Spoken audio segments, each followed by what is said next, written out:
Hawaï 2004, les championnats du monde de sprint ont été une nouvelle occasion pour l'équipe de France de pirogue de se frotter aux plus grands équipages mondiaux. Et si les objectifs sont aujourd'hui remplis sportivement, l'aventure humaine restera elle aussi gravée dans les esprits. Au niveau aventure humaine, je souhaite à quiconque de pouvoir vivre ce qu'on vit, c'est extraordinaire parce qu'on vit des trucs en équipage sur le plan d'eau. Il y a les frissons, il y a le courant qui passe. Quand on a un équipage qui marche bien, qui glisse bien et que tout le monde est en phase, c'est extraordinaire. Parmi des dizaines de nations, dans une compétition plus relevée que les années précédentes, l'équipe de France en équipage à 6 a réussi le tour de force de se classer dans les 10 formations les plus rapides du monde.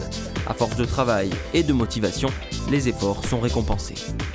Et les bras sont tétanisés là, on lâche tout parce que vraiment c'était très très dur. C'était notre objectif, c'était vraiment de s'accrocher, il fallait qu'on fasse premier. On est deuxième, mais sur le fil, c'est génial quoi. Une demi-finale, championnat du monde, en V6 sur 500, c'est le bonheur. Il aura fallu plusieurs mois à cette formation française pour composer son équipage, pour trouver les meilleurs compétiteurs au sein des clubs. En pirogue à 6 en particulier, cette sélection est primordiale. Chaque rameur a un rôle très précis sur l'embarcation. Il faut trouver la bonne synchronisation et placer les bonnes personnes aux bons endroits pour atteindre le résultat optimal.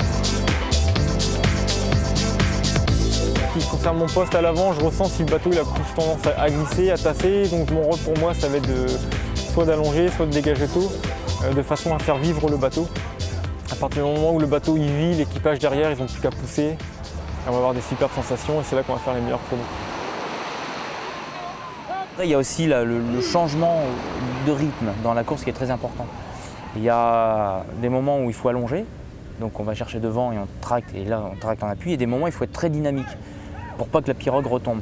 Donc c'est soit le capitaine qui donne le tempo en fait, de dire bah là on rattaque, là on pagaie court, là on allonge un peu plus. Et il donne l'ordre au premier qui lui donne cette cadence-là. Donc c'est encore un rôle important aussi que le premier, si le premier ne sait pas faire ce rôle-là, la pirogue ne réagit pas. Aussi technique que physique, la pirogue est un sport où les valeurs d'abnégation, de courage et d'esprit d'équipe sont primordiales.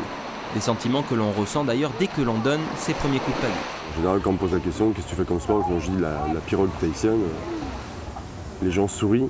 Mais j'en ai amené quelques-uns à faire avec moi et là ils voient les choses différemment. Ils voient les choses différemment parce qu'ils s'aperçoivent que c'est vraiment un sport à part entière, que c'est vraiment quelque chose de très technique, aussi bien en mer qu'en eau plate.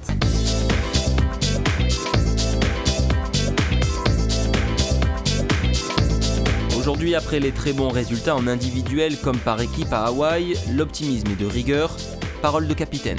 Pour 2006 en Nouvelle-Zélande, on devrait avoir une meilleure équipe et on a 2 ans pour se préparer.